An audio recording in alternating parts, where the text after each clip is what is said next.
and welcome to Saints Live, the final whistle. I'm Steve Forbes.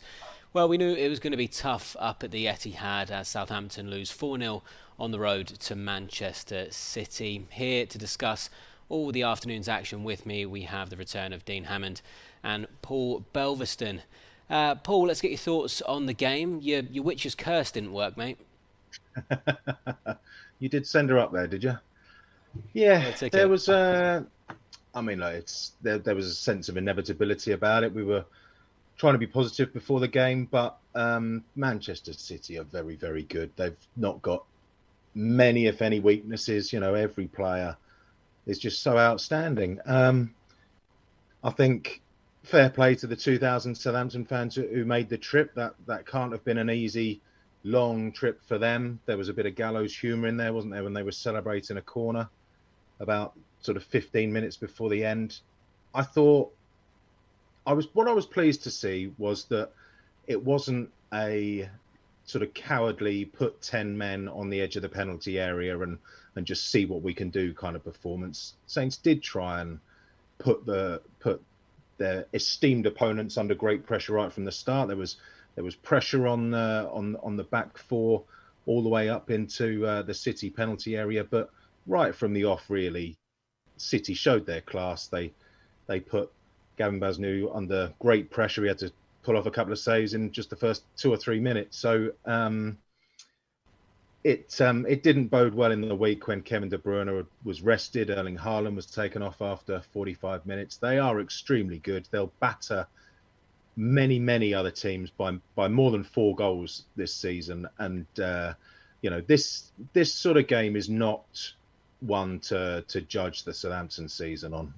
There are going to be many more games that we should read and analyse much more about, I think, and put more importance on. Really, of course, you don't go into a game like this expecting to lose or writing it off to start with. I loved what Dean was saying before the game about how all players will be going in there perhaps worried, perhaps a bit fearful, but that'll give them something extra that they keep them sharp during the game, because they will be believing that they can get something out of it. Ultimately, though, play Manchester City 20 times a season.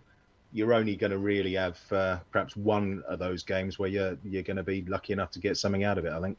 Yeah, that's a good point, Dean. There was a real gulf in class, as Paul mentioned. Gavin Bazunu making a number of saves, but Saints barely troubling Edison at the other goal with having no shots on target. Yeah, it was a difficult afternoon, Steve. And I agree with everything Paul's just said there. I think it was a respectable defeat. I think Southampton remained professional. There was a lot of effort from the players, but it's always difficult when you come up against a world-class team who are playing with such confidence. And it was, the game plan probably was, the first 20 minutes, keep it tight, don't concede, and then bang on 20 minutes, the game completely changes. And once you're 1-0 down against Manchester City, you have a decision to make, really. Do you chase a game? Do you open up? Or do you remain disciplined and try and stay within the game? And I think Southampton did that.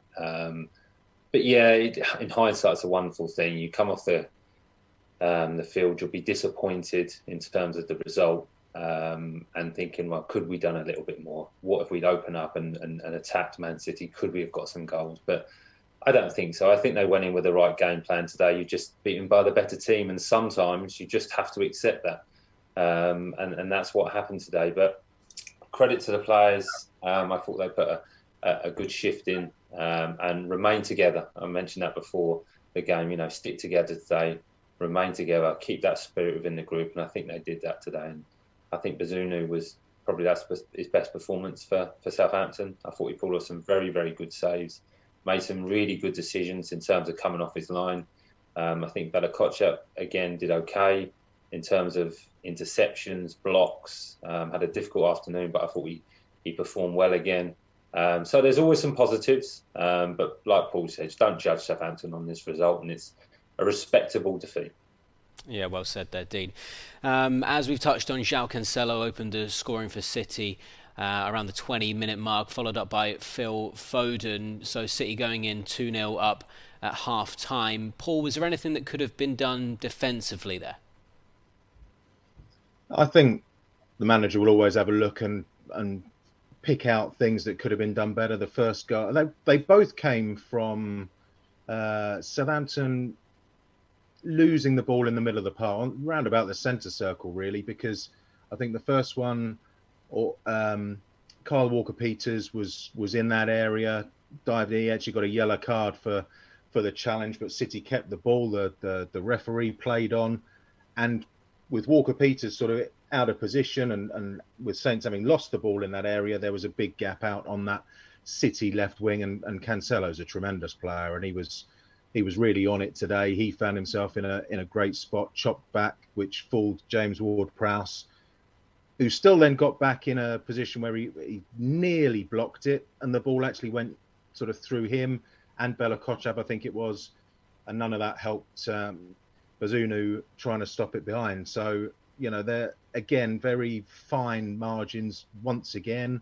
A little bit of very, very good play by City, and they zip the ball around so quickly, don't they? But, that was very good play by City, not huge, not huge, certainly not the mistakes that we've seen perhaps in other games recently, where you could really point fingers at Saints and say, come on, that needs to be a lot better. And the second one, similarly, it was Stuart Armstrong this time lost the ball in the middle of the park, and Walker-Peters had been sort of charging up the right wing, looking for a ball out there to start an attack for Southampton. So then both players on that side were kind of out of position, and it was Foden then in the end who found himself in a similar sort of area on that the City left-hand side of the penalty area, if you like, and he finished again. So, there was an element of bravery gone wrong, an element of, City just being very good when they haven't got the ball and nicking it back and then taking advantage and just being so quick when they're attacking teams. And so I'm sure far brighter minds than mine will point to big errors in there. But for me, I thought that was perhaps, again, City's quality showing through more than Saints letting themselves down, if you like. Dean, as an ex-professional, what do you think would have been said by Ralph at half-time? And then do you think that the Mahrez goal 4 minutes into the second half would have then altered the game plan at all? I'm not sure, Steve, if I'm honest. Would it have altered the game plan with Mahrez's goal? I think it would have been spoken about stay within the game, try not to concede too early, and then try and put a little bit more pressure on Man City if possible. I think there's been a message of take a little bit more care in possession. When Southampton did get into Man City's half, there was moments where, with a little bit more care, a little bit more precise pass, that something could have developed. But again, difficult. I thought Man City were ruthless defensively and ruthless in attack as well. So it was very hard on Southampton today. And the goal, Mahrez, he had two in the first half, two volleys where he could have done better, maybe actually three, with the one he blasted over from the corner. So yeah, it was a good finish from him. Man City are really, really good, where they're patient in possession and they kind of suck you in to make you go narrow to protect the goal. And then they get wide players that come in, their movement's very, very clever and very, very quick. And that's what they did with Kevin De Bruyne just coming narrow. Aribo then got sucked in towards him. Perraud didn't see Mahrez coming in behind him. It was a good finish. So, yeah, it's difficult against Man City. What is the game plan? I mean, to try and stay within the game, try and get a little bit of luck that we spoke about before the game, try and nick one on the break. But I thought Man City, again, without the ball, were good. And they don't always get the compliments they deserve in how good they are without the ball and out of possession in terms of pressing or winning the ball back in one-on-one duels. So just a difficult afternoon for Southampton. There is a golfing class, and you'd expect that because they're probably one of the best teams in the world. We spoke before the game about the abilities of Erling Haaland, and he didn't get a shot on target until the 64th minute, of which he scored. Paul, how well do you feel Saints coped with him today?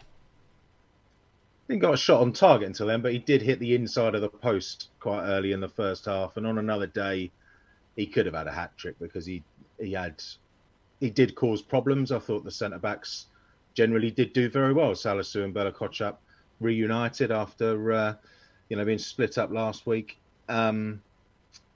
he's extraordinary. He's now got 20 goals for Manchester City in 13 appearances. You wouldn't be at all surprised if in another couple of months he's broken Jamie Vardy's record of scoring in 11 straight Premier League matches, because I think he's on 7 now already.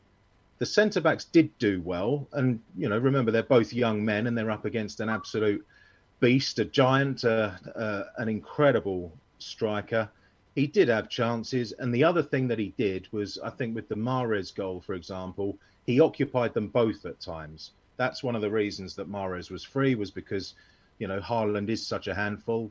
He was taking the attention of both Salisu and Bella Kotchap. So I'm certainly not criticising the Southampton central defenders. I think on another day, Haaland would have scored more than just his one, and it was a tremendous effort, that one in the first few minutes that did hit the post, and it was quite a surprise to see that it didn't go in, that it did sort of roll along the goal line. He is an absolute nightmare for all defenders. Our two today came out of it. They can carry their heads high, but they haven't suddenly found the formula of how to keep him quiet, because he, again, while it was one of his quieter matches in some respects, he still caused all sorts of problems. Scored a goal, could have had 3. Yeah, certainly.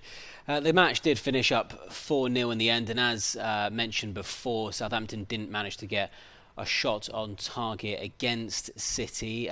Dean, was that disappointing, or just the way Southampton actually had to set up today against a ruthless City side? I think it's a set-up, Steve. I think when you're playing against Man City away from home, defensively, you'll concentrate on defence really, to remain in the game, to give yourself a chance in the game. So, look, it's very difficult to go toe-to-toe against Man City, because probably you're going to lose, because they're better players, and that's a fact. That's the reality of the situation. I'm sure if you ask the Southampton players, and when they analyse it, is there moments where they could have done better? A final ball, a pass where maybe they've gone wide and they could have gone centrally, taken a few more risks. But the difficulty is, Steve, that when you don't have possession of the ball for a long period of time, it's hard on your legs. It really is. So when you do get possession of the ball, you're tired, and you probably don't have that sharpness. You don't have that explosive power that you may have against other teams in other situations. So it's very, very difficult. And chasing Man City for 90 minutes is hard.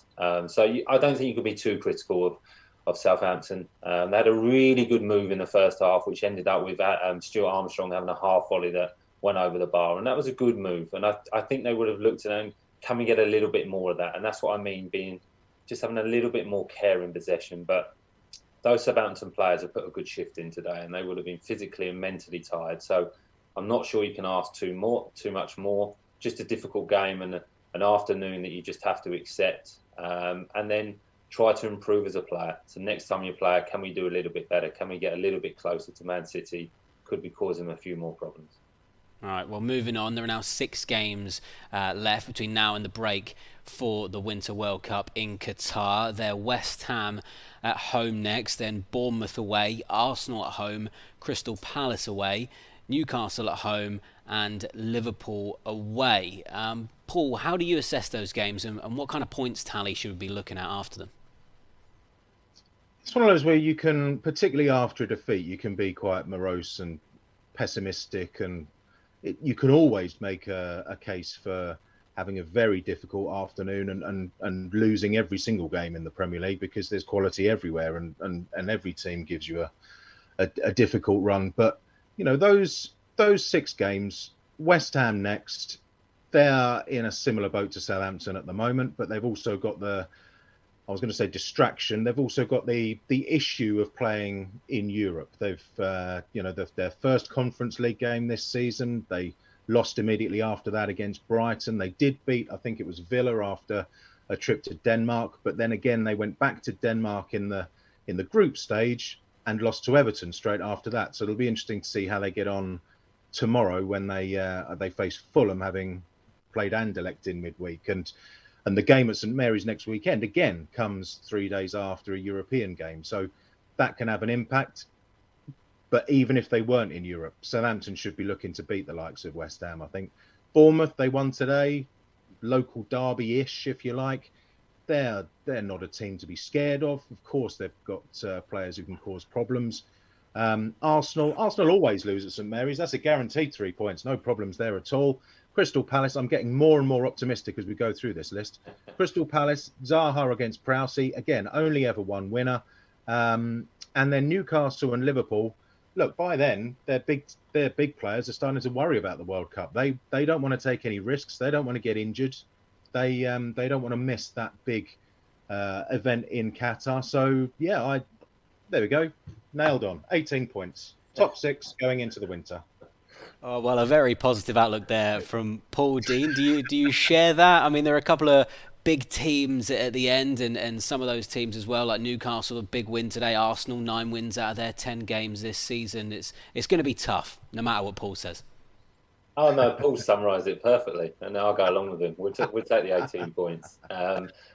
Look, like Paul said, every game in the Premier League is difficult, but every game in the Premier League is also winnable because Southampton have quality within their group, and they've showed that at times this season. If they can replicate the performance they put in against Chelsea at home, then they can beat anyone, especially at St Mary's. So I think the next 2 games are important. Not crucial, but I think they're important. I think West Ham is a winnable game for all the points that Paul made. Bournemouth, again, going down there is difficult. They've picked up under Gary O'Neill and seem to be getting results, and there seems to be a bit of a spirit there. But I still believe that that's winnable as well. Beat Arsenal 1-0 at home last year at St Mary's with a really disciplined, organised performance. So that can happen. I think it would be 15 games after that. I think we would have played. If Southampton got 15 or 16 points, I think that's a good enough return going into a 6-week period of maybe a couple of weeks rest, a couple of weeks of training. The manager really getting to grips with this squad and the new players and being able to work with them over a long period of time actually may really benefit Southampton going into the second half of the season. And the 5 fixtures afterwards, I'm just looking at now, it's Brighton, Fulham, Forest, Everton and Aston Villa. So if Southampton can pick up 2 or 3 wins from this next 6 games, 6 or 7 points, I think that will be a good return. They can have a bit of a rest, switch off mentally, enjoy the World Cup, and then come back with that fire in their belly and kickstart the rest of the season. Well, it is West Ham at St Mary's next Sunday. They're 15th in the Premier League, 1 place above Southampton. Paul, you were just saying there about them focusing maybe more on Europe this season. So are you confident ahead of that game? I will be a lot more confident if, like Dean said, we see an approach like we saw against Chelsea than we've seen more recently.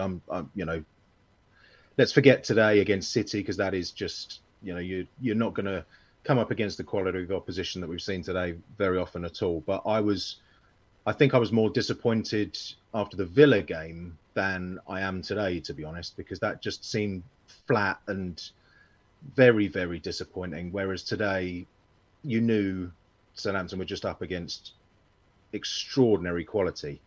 So going into this game, I remember last year, I think Saints played West Ham 3 times, once in the Cup, and 2 wins and a draw, I think. So, they've got good memories of playing a David Moyes side. There's the European factor. There's the St Mary's factor as well, because, again, that game against Chelsea, the roof was coming off. The atmosphere was tremendous. There was great spirit, great fight, coming from a goal down again, of course. So, that's only 4 or 5 weeks ago, maybe 3 or 4 weeks ago. And so it's not a distant memory. It's not in the distant past. We can see Southampton clicking again, putting a good performance out there. They've got a full week to work on the positives that came out of today and on a game plan to face West Ham, whereas they've got to go into another European match. So they won't be thinking about Southampton particularly until sort of Friday afternoon, Saturday morning. So it's, I think, crucial that we see a big improvement in this game against West Ham compared to the Wolves and Everton and Aston Villa games. put an end to this run of disappointments, defeats, and then, like Dean said, start picking up a few points to leave the club in a good position going into this winter break, which I think could be really good for Southampton, because most of their players will still be with the squad. There'll only be 2, 3, maybe 4 going off to the World Cup. So whereas other clubs,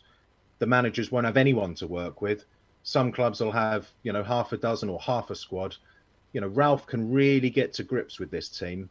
They can have a nice little break and then a real good pre-season, mid-season, where they work on all the elements that are so important, which a lot of the time you can't do when the schedule is so frantic as it's going to be. But Southampton potentially are in a good position because they'll have week-long chunks to work on game plans and just those little understandings between players and the structures and the systems and things. And they've got a brilliant opportunity to start climbing the table, but we do need to see an improvement pretty soon, and that's an improvement, like I said, from the Everton, Villa and Wolves games rather than today.